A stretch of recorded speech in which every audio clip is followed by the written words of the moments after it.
안녕하세요. 저는 인천에 살고 있는 29 평범한 여자입니다. 예전에는 TV에 연애 프로그램이 하면 전부 다 챙겨서 봤었는데요. 요즘은 현실적인 사연 라디오를 더 많이 듣고 있습니다. 퇴근하고 캔맥주 마시면서 사연 라디오를 들으면 스트레스가 풀리기도 하고 가끔은 혼자 과몰입할 때도 많아요. 그래서인지 한 번쯤 제 사연을 보내보고 싶었습니다. 저는 2남 1녀 중 막내딸로 태어났습니다. 저희 남매는 나이 차이가 그리 많이 나지는 않았지만 어렸을 때부터 오빠들은 저를 딸내미 대하듯 살뜰히 챙겨줬습니다. 그래서인지 맛있는 음식, 좋은 거, 재밌는 건 다 오빠들한테 양보받으면서 컸어요. 어렸을 때는 몰랐는데 다 커서야 제가 과분한 사랑받으며 자랐다는 걸 깨달았습니다. 물론 그게 마냥 좋기만 한 건 아니었어요. 조금의 부작용도 있었거든요. 바로 두 오빠의 울타리 안에서 과하게 보호를 받으며 살다 보니 학창시절에는 남자와 말 한마디를 못 섞어봤어요. 그 나이 때에만 할 수 있는 풋풋한 연애는 해보지 못한 게 너무 아쉽더라고요. 대학 가서야 좀 이성들이랑 대화 나누고 만날 기회가 있었는데요. 아무래도 제가 남자 경험이 없었다 보니 친해지기 어렵더라고요. 저는 먼저 제게 다가오는 사람마저 부담스럽다고 끊어내기 일쑤였어요. 그런데 친구가 그런 절 보다 못해 남자를 직접 소개해주겠다고 하더군요. 유나야, 너 대학 들어와서 한 번도 연애 안 했지? 너 지금 그 상태로면 졸업하고도 일한다고 바빠서 연애 안 할 것 같아. 제발 내 부탁인데 졸업 전에 소개팅 한 번만 해라, 응? 아, 사람이 사랑도 하면서 살아야지. 소개팅은 좀 부담스러운데? 자연스럽게 만나고 싶어. 자연스러운 만남 추구? 자만추? 야, 너가 지금 찬밥 더운 밥 가릴 때야? 자연스럽게 만나봤자 낯가리고 대화도 제대로 못할 거면서. 가볍게 소개팅을 먼저 시작해보고 경험 쌓아서 남자분을 눈을 키워야지. 친구는 저를 놀리거나 한심하게 생각하는 게 아니라 진심으로 제 청춘이 아깝다며 안타까워했습니다. 그러다 졸업 직전 저는 소개팅을 받기로 결심했습니다. 그때 만난 게 남편이었어요. 그런데 남편은 연애 경험 없는 저마저 혀를 내두르게 만드는 아주 쑥맥인 남자였습니다. 저랑 눈도 제대로 못 마주칠 뿐더러 카페에서 메뉴 하나도 척척 주문을 못 하더라고요. 그럼에도 제가 마음에는 들었는지 소개팅 후 애프터를 신청하더군요. 저는 당연히 거절했어요. 그런데 운명의 장난일까요? 제가 대학 졸업 후에 곧바로 취업을 못했었거든요. 취업하기 전까지 용돈이라도 벌려고 아르바이트 면접을 봤는데 그곳에 소개팅을 했던 그 남자, 지금의 제 남편이 일하고 있었어요. 분명 그때 전혀 이성적인 호감이 안 느껴졌던 사람인데 같이 아르바이트 하면서 힘든 일을 겪다 보니 어느새 정이 들어버리더군요. 남편은 연애는 쑥맥이었어도 사회 경험은 저보다 훨씬 많은 사람이었으니까요. 태어나 난생 처음 알바를 하는 저와 달리 그는 여러 아르바이트를 해왔어서 그런지 제가 헤맬 때마다 능숙하게 많이 도와줬습니다. 자연스럽게 의지를 많이 하게 됐고 저는 그렇게 첫 연애를 시작했습니다. 그렇게 연애 시절을 보내고 그와 결혼을 결심했을 때 저희 오빠들은 부모님보다 더 결혼을 강력하게 반대했습니다. 남친 집 형편이 조금 안 좋았거든요. 연애는 몰라도 결혼은 비슷한 수준의 집이랑 해야 한다고 오빠들은 저를 다그쳤습니다. 저희 오빠들은 둘 다 공무원이어서 더 좋은 짝 주변에서 찾아주겠다며 어떻게든 제 마음을 돌리려 하더군요. 막내야, 너 진짜 남자분 눈이 왜 그렇게 형편없는 거니? 네 남자친구가 고객센터에서 일하는 건 우리 집이랑 아무 상관없어. 하지만 내 매제될 사람이 고객센터에서 일하는 건 많이 다르지. 형이랑 내 주변에 다 공무원이야. 그래서 우리는 당연히 적어도 넌 공무원 남편 만날 줄 알았어. 우리가 네 짝으로 봐둔 사람들 있으니까 제발 이 결혼 다시 생각해봐. 공무원만 직업이야, 오빠? 왜 직업만 보고 그렇게 사람을 판단해? 그 사람 고객센터에서 나름 우수사원이야. 성실하고 일하고 있는데 직업 비하는 하지 말아줄래? 너 위해서 하는 소리야. 그 사람을 비하하고 싶은 마음 하나도 없다. 사람은 저마다 수준에 맞는 사람을 만나야 한다는 소리야. 그래야 결혼 생활도 평탄할 거란 말이야. 너 그 집안 감당할 수 있겠어? 그땐 오빠들의 말은 귀에도 안 들어왔고 제 눈엔 남자친구만 보였습니다.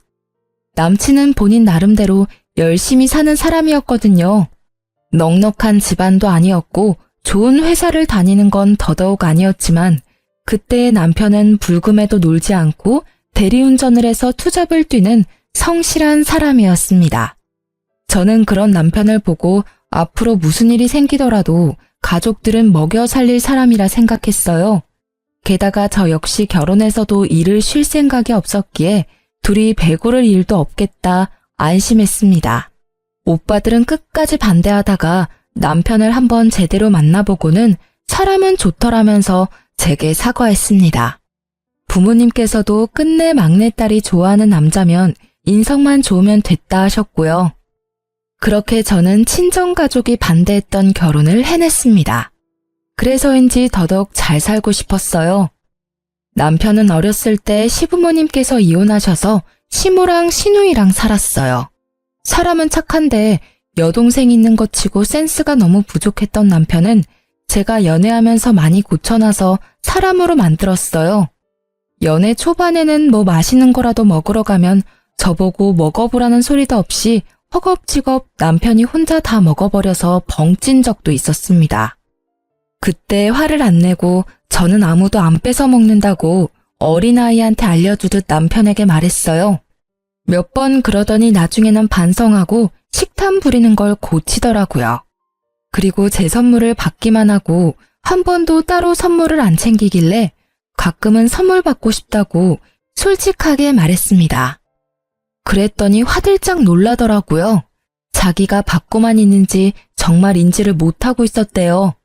저는 사랑은 주고받는 거라고 기념일에 소소한 선물이라도 좋으니 준비해달라고 말 그대로 교육을 시켰습니다.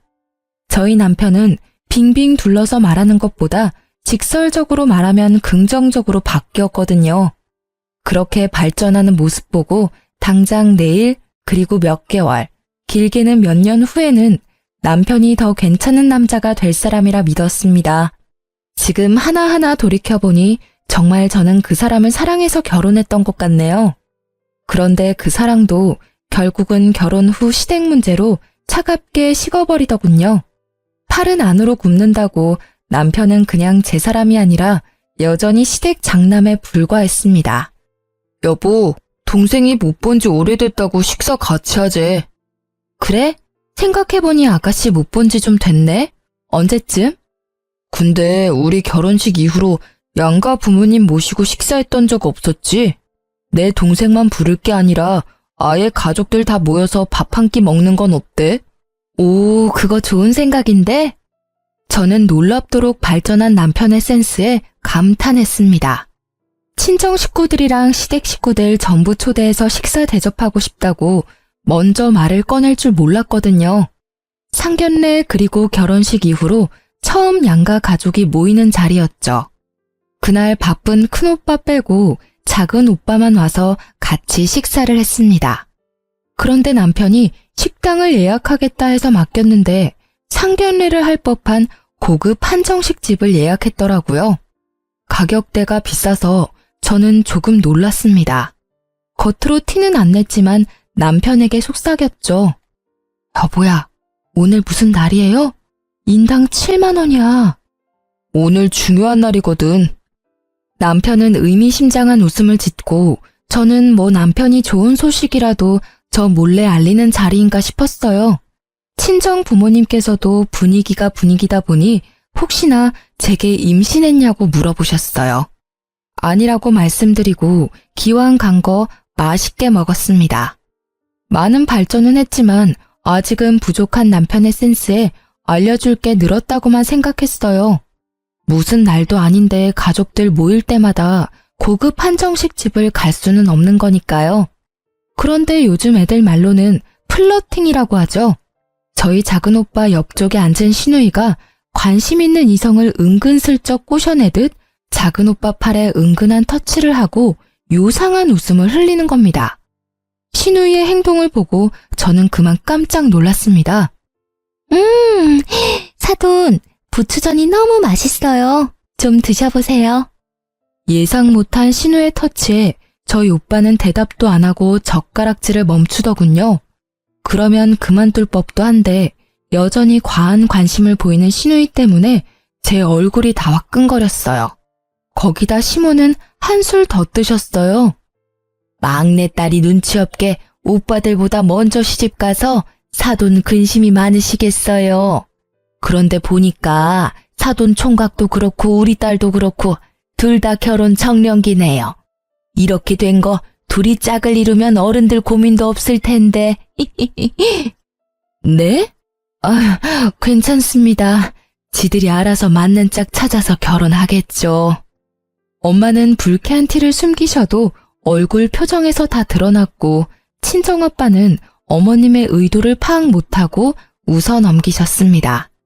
그런데 시모는 멈추지 않고 갑자기 겹사돈 얘기를 꺼내셨죠. 저 농담 아니고 진심으로 말씀드리는 거예요. 사돈 총각 정말 사윗감으로 놓치기 싫어서요. 겹사돈이면 명절에 이렇게 자주 모이고 얼마나 좋겠어요?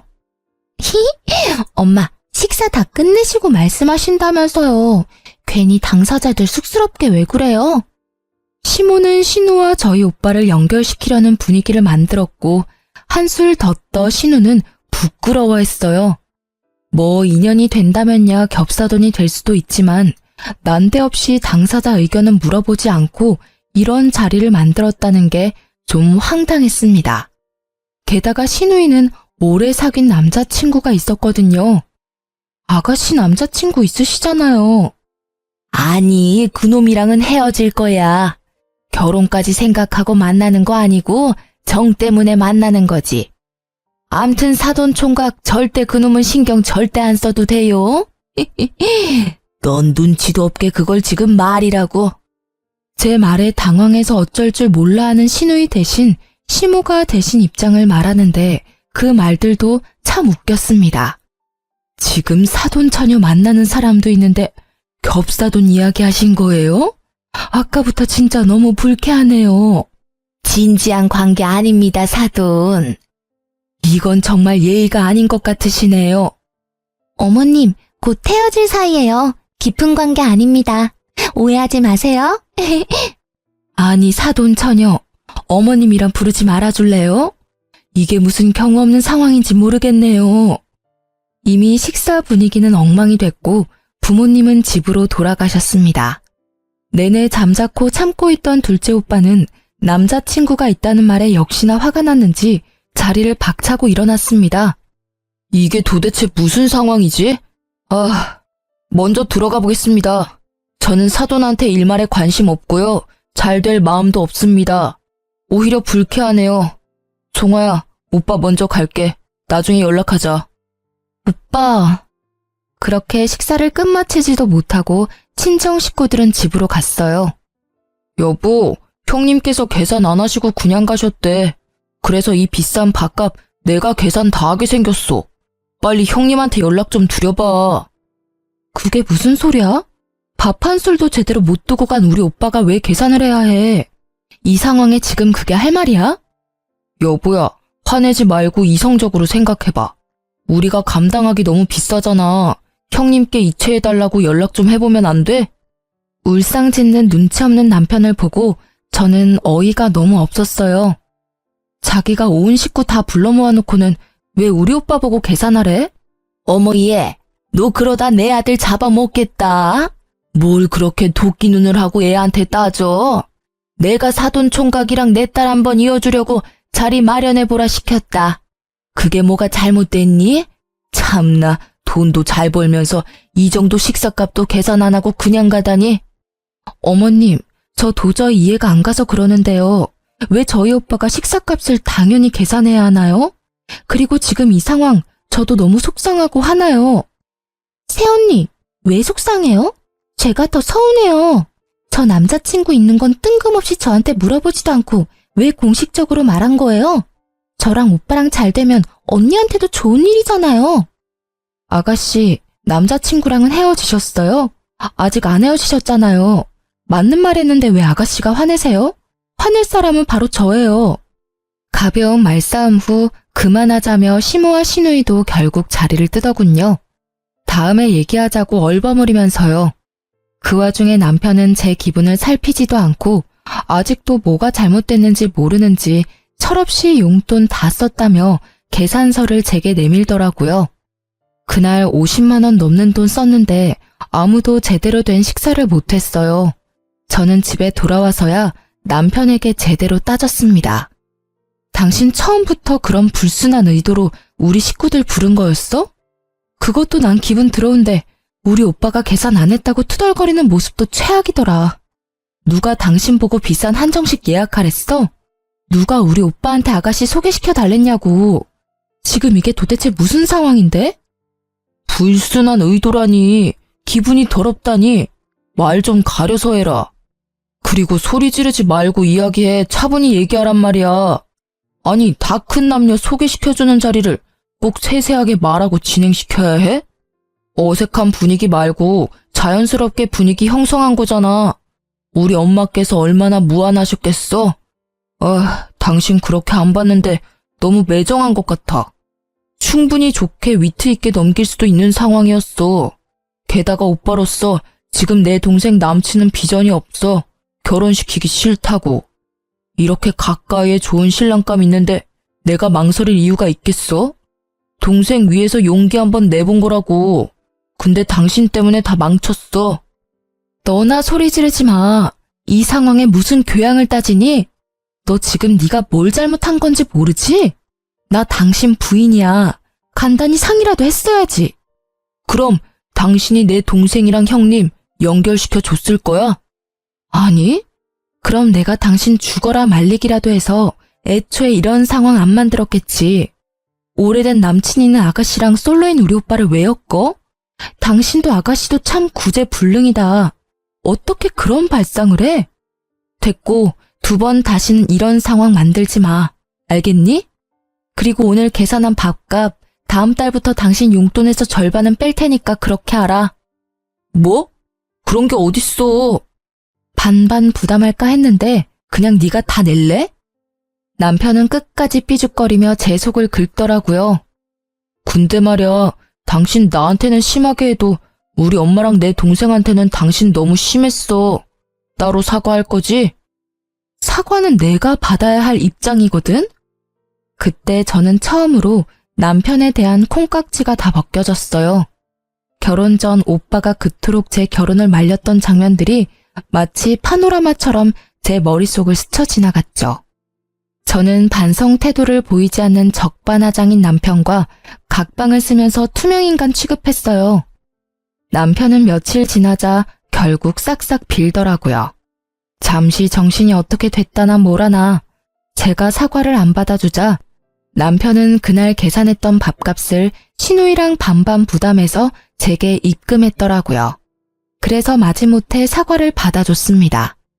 이미 그 한 번의 일로 남편에게 정이 떨어질 대로 떨어졌지만요.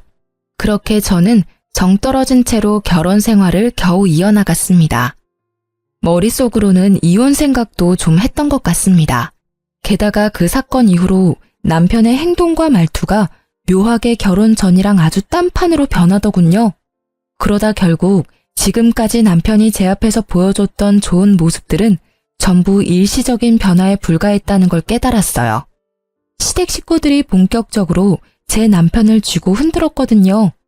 남편은 꼭 시모와 시누이의 말에 움직이는 꼭두각시 인형 같았어요. 아직 결혼 안 한 분들이 제 사연을 우연히 듣는다면 제발 결혼할 사람 그 한 명만 보지 마시고 그의 배경도 잘 보고 결혼 상대로 아닌 사람은 초반에 잘 걸렀으면 좋겠습니다. 저는 어리석게도 사서 고생을 했지만요. 얼마 안 가 시누이는 자신의 오래된 남자친구와 초스피드로 결혼식을 올렸습니다. 저도 속에 앙금은 남아있었지만 그때만큼은 잘된 일이라 진심으로 축복해줬습니다. 하지만 나중에 집에 날아온 우편물을 보고 그 진심도 싹 사라지더군요. 저희 부부가 쓰는 거래은행도 아니고 저축은행 우편물이 제 남편 이름으로 와 있길래 저는 아무 생각 없이 열어서 내용을 확인했습니다. 남편은 저 몰래 신용대출을 3천만 원이나 받았더라고요. 혹시 남편이 나 몰래 무슨 사고라도 친 걸까 싶어 너무 놀라 손이 바들바들 떨리더라고요. 여보, 이거 뭐야? 아니, 당신이 3천만 원 신용대출 받을 일이 뭐가 있어? 아이씨, 뭐야. 왜 남의 우편물을 함부로 열어? 여기 본인 외 개봉 금지. 안 보여? 아무리 우리가 결혼을 했어도 선은 넘지 말자, 어? 정말 웃기지 않나요?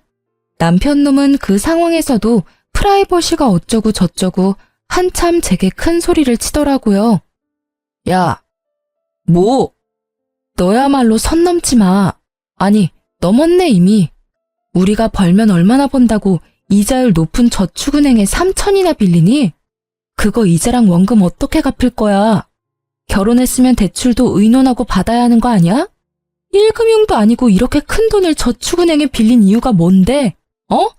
너 나 몰래 도박하니? 아님 주식? 코인? 무슨 소리야. 난 떳떳해. 그딴 거 안 한다고. 아니, 자기도 형님들이 막내 여동생 결혼한다고 우리 신혼집 해주셨잖아. 형님들은 당신한테 집 해주셨는데 나도 오빠니까 내 하나뿐인 동생 결혼한다는데 뭐라도 해줘야지. 혼수하라고 3천만 원 그대로 다 줬어. 뭐? 그걸 지금 말이라고 하는 거야? 우리 오빠들은 본인들이 번 돈을 차곡차곡 모아서 나 축하해준 거잖아. 이게 그거랑 같아? 너도 네가 모은 돈으로 축하해주던가. 네 수중에 있는 돈 쓰면 내가 말도 안 해. 어떻게 겁도 없이 덜컥 신용대출을 몇 천씩 받아? 게다가 넌 가정도 있는 사람이잖아. 내 의견은 하나도 안 묻고 상의 없이 신용대출 받는 게 정상이야? 당신 마인드 진짜 무섭다. 그게 이자가 얼만데? 너는 뭐 맨날 나보고 상의하래. 이런 것쯤은 나 혼자 결정해도 되잖아. 그럼 외벌이도 아니고 뻔히 너랑 나 맞벌이 하는 거 알고 있는데 어떻게 여동생한테 돈 없다고 말하냐? 그건 내 자존심이 허락 못해. 그리고 당연히 형님들은 돈 잘 버니까 대출 안 받아도 여유롭겠지만 난 그렇지 않잖아. 그러니 대출이라도 받는 수밖에. 그러니까 수준에 맞게 축하를 해줘야지. 답답하다. 전혀 말이 안 통해. 어쩌겠어. 이미 지나간 일이니까 그만 화내. 천천히 갚아나가면 되잖아. 그래서 말인데 생활비 각출하는 거 1년만 좀 봐줘. 뭐? 빚 갚는 게 남일이야? 뭐가 그렇게 여유롭고 덤덤하고 뻔뻔해? 우리 결혼했어. 저지르기 전에 상의했어야지. 1년? 어림도 없어. 네가 저지른 일 너 혼자 알아서 감당해. 경제관념까지 박살난 남편의 행동을 보니 저는 당장 이혼하고 이 상황을 벗어나고 싶다는 생각이 강하게 들었어요. 이대로 있다가는 저마저 빚더미에 앉을 것 같은 예감이 들었거든요. 거기에 시누이와 시모의 막 나가는 행동은 제 이혼을 더 앞당기게 해줬습니다.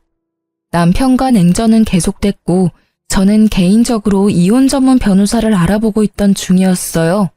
자고 있는데 새벽에 갑자기 시누이가 신혼집에 쳐들어와서는 저를 몰아붙이더군요.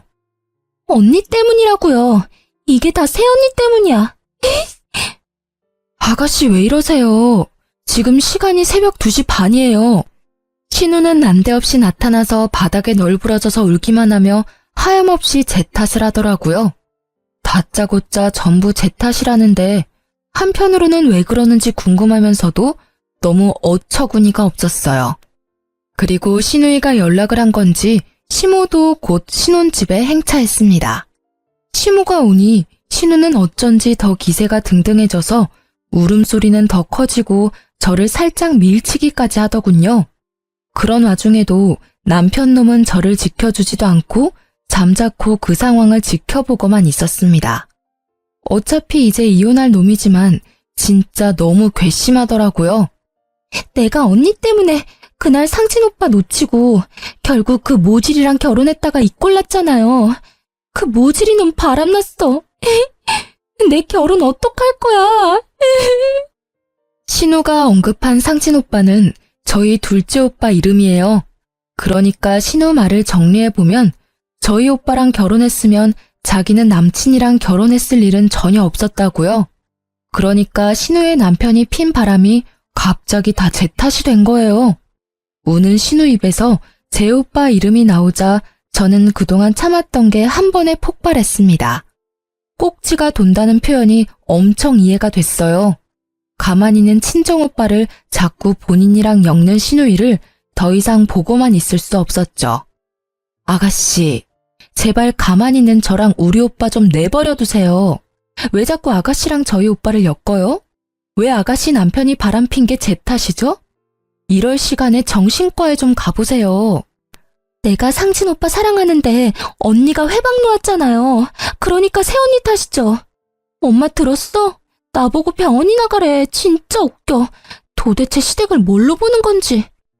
너 지금 어디 시엠이 보는 앞에서 소리를 지르니? 내 딸 정신병자 취급하지 마라. 겹사돈 진즉했으면 이렇게 불화도 안 생겼을 거다. 니 탓 맞지 뭐. 어머님, 꼭 딸내미 손잡고 병원 좀 가보세요. 저 진짜 기가 막혀서 더 말하기도 싫으니까 제 집에서 당장 나가주세요. 제발요. 너 진짜 내가 엄마랑 내 동생한테 함부로 하지 말랬지? 진짜 시댁이 우습냐? 남편이 우스워?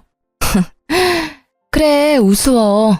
그만 우스운 꼴 보이고 네 엄마랑 네 여동생 데리고 내 집에서 나가. 뭐? 내 집? 여기가 왜 네 집이야? 우리 집이지? 예, 이렇게 된 게 다 네 탓인데 사돈 총각이랑 재혼을 시키던지 네가 해결책을 내놔야 나가지. 시모는 정말 눈 하나 깜빡이지 않고 재혼을 언급했어요. 저는 재혼이란 말에 이성의 끈이 딱 끊어지더군요. 그놈 바람핀 걸 왜 나한테 책임을 묻냐니까요? 애먼 우리 오빠를 뭐가 어째요? 재혼? 다신 우리 오빠 입에 올리지 마세요. 우리 집이 만만해요. 제가 만만해요. 야, 넌 뭘 보고만 있어. 내가 분명히 다 데리고 나가라 했지. 제가 이성을 잃고 남편 놈 멱살 잡고 뒤흔드니 평온해 보였던 시모는 그제야 눈이 뒤집혀서 제 뺨을 내리치려 손을 들더군요. 남편 놈은 그나마 자기 마누라 뺨 맞는 건 또 싫은지 지가 대신 뺨을 맞았어요. 넌 그걸 또 속도 없이 왜 막아? 괜찮냐? 안 되겠다. 어머님은 어머님 자식만 귀하죠? 저는 일부러 남편의 뺨을 갈겼습니다. 시모는 자기 아들이 싸대기 맞았다며 개거품 물고 쓰러지려 하더군요. 제 손맛을 본 남편은 멍하니 정신 못 차리고 서 있고 신우이는 옆에서 씩씩거리더군요. 언니, 지금 우리 오빠 뺨 때렸어요? 왜? 너도 맞아야 정신 차릴래? 너도 한 대 맞기 전에 까불지 마. 너 정말 막 나가기로 한 거냐? 어디 내 앞에서? 저 이 사람이랑 이혼할 거예요. 눈에 뵈는 거 없으니까 얼른 나가세요, 당장. 당신 진짜 왜 이래? 잊었어? 여기 우리 오빠가 내 명의로 해준 집이야. 여보세요? 경찰이죠? 출동 좀 바로 해주실 수 있나요? 집주인이 나가라는데 계속 안 나가는 인간들이 있어서요. 저는 망설임 없이 경찰에 신고했습니다. 아니면 상식이 안 통하는 이 사람들과 날이 밝도록 싸울 것 같았거든요. 5분 만에 출동한 경찰들이 가족이라도 명의가 제 집이라 나가라면 나가는 게 맞다고 설명하자 시모와 신우는 온몸으로 발악했습니다. 남편에게도 꼴보기 싫으니 같이 나가라고 했어요. 남편은 저를 아련하게 쳐다보더니 제발 좀 그만하라고 창피하니까 집에 가자며 시모와 신우이에게 소리치더군요. 그만하라는 말을 진작 좀 해주지. 너무 원망스러웠어요. 진작에 중간에서 본인이 중재했다면 얼마나 좋았을까요? 저는 친정오빠들이 해준 집이 오로지 제 명의라 정말이지 다행이라 생각했습니다. 쉽게 이혼해주지 않는다면 이혼 소송하기에도 충분했죠. 저는 그대로 울다가 지쳐 잠들었는데 일어나 보니 친정오빠의 연락이 가득 와 있었습니다. 오빠? 전화를 왜 이렇게 많이 했어? 너 시댁일로 할 말이 있어서 나 점심때 잠깐 들릴게. 알았어. 뭔가 예감이 안 좋았는데 신우이는 정신 못 차리고 친정오빠에게 따로 연락을 했더라고요. 나한테 연락 와서 제발 한 번만 만나자 하는데 소름 끼쳐서 싫다 했어. 아니 내가 따로 그 여자를 만날 일이 뭐가 있겠어? 저번 식사 자리 때부터 왜 그러는 건지 모르겠네. 대충 이야기 들어보니까 너 매제한테 이혼하자고 했다며? 오빠, 아가씨 일은 내가 대신 미안해. 근데 지금은 내가 다 말할 힘이 없어. 너 괜찮은 건 맞아? 난 괜찮으니까 나중에 말하고 싶을 때 천천히 말해줘. 나 괜찮아. 내가 오빠들 울타리에서 벗어날 거라고 했잖아. 내가 미련하게 반대한 결혼한 건데 이혼도 내가 감당해야지. 내 동생 다 컸네 진짜. 아무튼 내 신경은 쓰지 마. 이게 뭐 너 잘못도 아니잖아. 근데 그 여자 내 번호는 어떻게 알았지? 남편한테 알려달라고 했을 것 같아. 그 사람 어머님이랑 아가씨 말이면 뭐든 다 할 것처럼 굴더라. 연애 때는 내 말이 우선이었는데 결혼하고 나니까 시댁 입김에 움직이더라고. 나 몰래 아가씨 혼수 보탠다고 신용 대출까지 받았더라. 아, 그놈 진짜. 내가 머리 싸매고 끝까지 반대할걸. 하여튼 이 오빠가 도와줄 일 있으면 말해줘. 큰형이랑 얘기해보고 변호사도 구해줄게. 저는 얼마 안 가 시댁에 가서 이혼하자고 서류를 내밀고 더 이상 저희 오빠에게 연락하지 말라고 단호히 말했습니다. 남편의 얼굴은 그 사이 피죽도 못 얻어먹은 것 마냥 많이 상해 있더라고요. 목소리도 한껏 풀이 죽어 있었어요. 하지만 더 이상 안타까운 마음도 안 들었습니다. 솔직히 저 보여주려고 쇼한다는 생각밖에 안 들었어요. 이혼하자. 내 결론은 이혼이야. 남친이는 아가씨가 사돈인 우리 오빠한테 찝쩍거리는 것도 불쾌했고 결혼해서 남편 바람피니까 나랑 우리 오빠 언급하는 것도 소름 끼치고 결정적으로 당신 나 몰래 아가씨 준다고 신용대출 받은 거에서 난 완전히 신뢰를 잃어버렸어. 여보야, 그러지 말고 나랑 일단 둘이 더 대화를 해보자. 제발. 이렇게 갑자기 이혼 서류 내밀면 나 어떻게 살라는 거야? 내가 잘못했어, 응? 남편은 제게 손이 발휘되도록 빌었지만 이미 이혼은 결심했으니 냉정하게 남편을 뿌리쳤어요. 이미 난 이혼할 거라 정했어. 당신이 못 받아들이겠으면 소송으로 가는 거야. 정말 너 너무한다. 겨우 그거 가지고 꼬투리 잡아서 이혼이라니. 말이 되는 일이야 이게? 아들, 너도 그만 사과해라. 여동생 도와준다고 돈 빌릴 수도 있는 거지.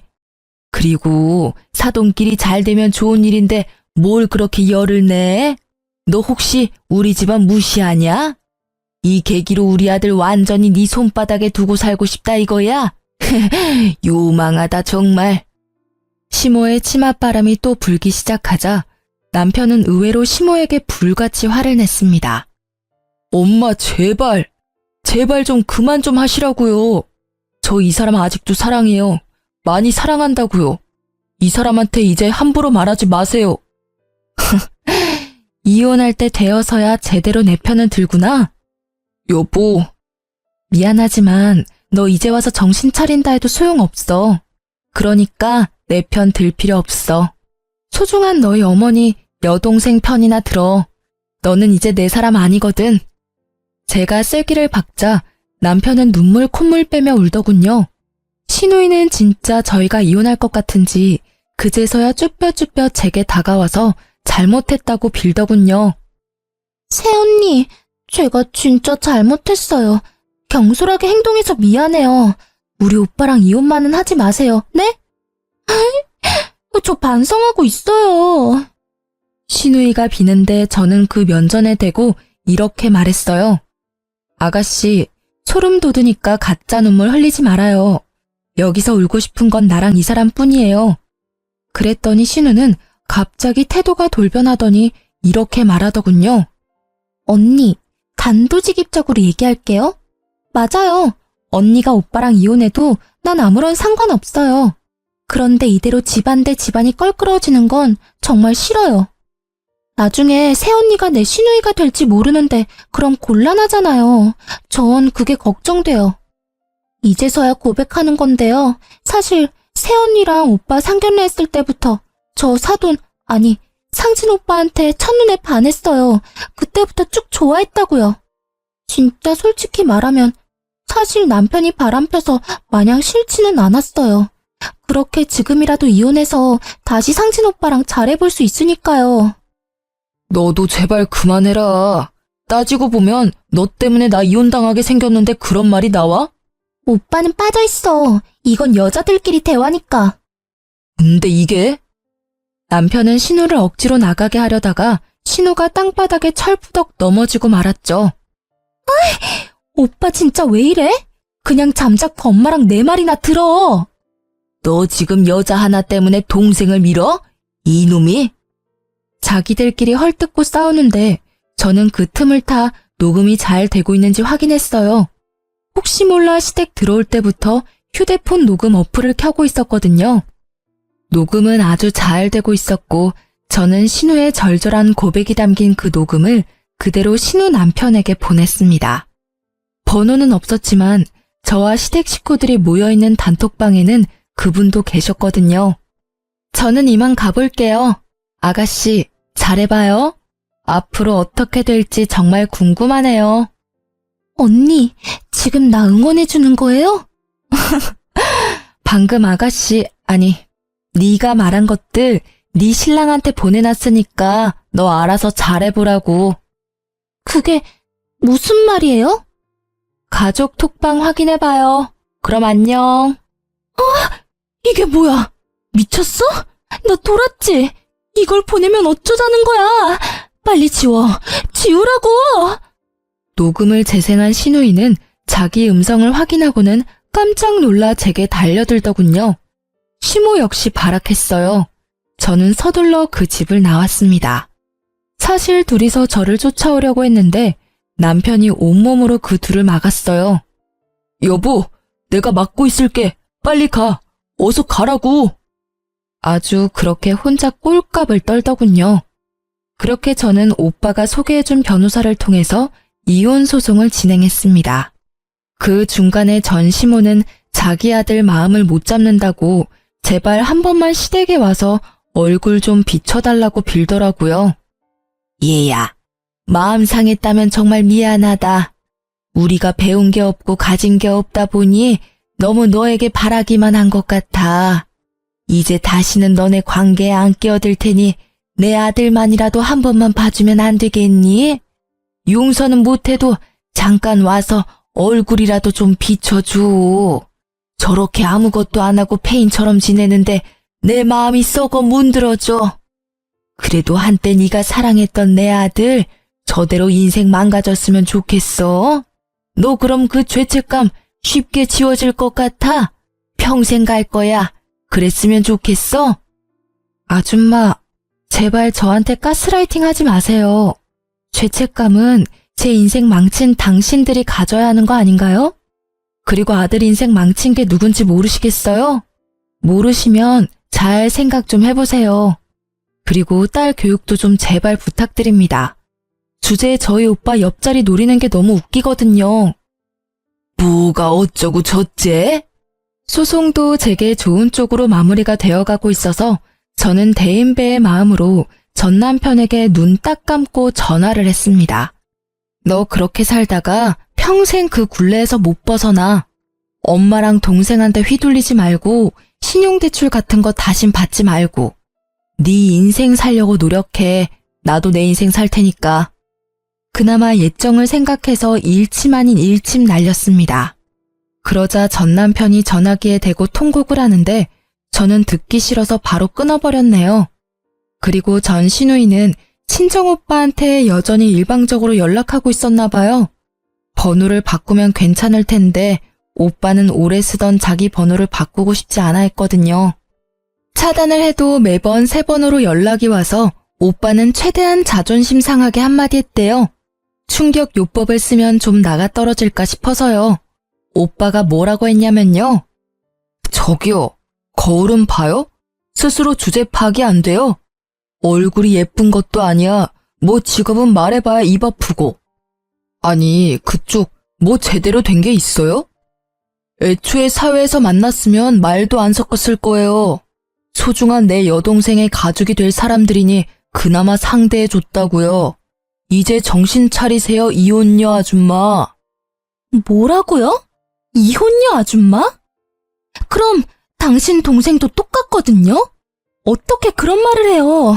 그리고 나 어디 가서 예쁘다는 소리 듣거든요? 야, 내 동생이랑 어디 감히 비교해. 너보다 집안 빵빵하고 직업 안정적이고 네 오빠보다 든든한 오빠가 둘이나 있거든? 걱정 말고 넌 네 인생 살아. 한 번만 더 연락하면 스토킹으로 신고할 테니까 그렇게 알고. 전 시누이는 일말의 자존심은 남아있는지 그 뒤로는 연락이 안 왔다고 합니다. 나중에 알게 된 사실인데 신우 남편은 외도한 것도 아니었어요. 오로지 그것도 신우 본인의 감과 추측이었다고 합니다. 그 정도면 진짜 정신병원 가서 진료를 받아야 하는 것 아닌가요? 신우는 저희 오빠도 가능성이 없어지자 뒤늦게 자기 남편한테 매달려봤지만 제가 보낸 녹음 덕에 이혼당했더라고요. 저도 지 때문에 이혼했는데 자업자득이라 생각했습니다. 덕분에 살았다며 전 시누이 남편은 제게 고맙다고 인사까지 하더라고요. 서로 동병상련이었죠. 그런 집안이랑 엮여서 액땜 제대로 했다고 이야기를 나눴었네요. 결혼 전 연애 때까지는 정말 뜨겁게 전 남편과 사랑했기에 이혼하면서도 저도 많이 씁쓸하기는 했습니다. 좋게 헤어진 게 아니니까요. 그만큼 저도 상처가 컸고 많이 아팠으니 저는 저대로, 전 남편은 전 남편대로 각자 알아서 이 고통을 이겨내야겠죠. 사랑만 가지고 결혼하는 건 정말 모험 같아요. 주변에서 말리는 결혼에는 다 이유가 있다라는 걸 비싼 값 주고 저는 경험했습니다. 다른 분들은 그러질 않길 바래요. 지금까지 제 긴 사연 들어주셔서 너무 감사합니다.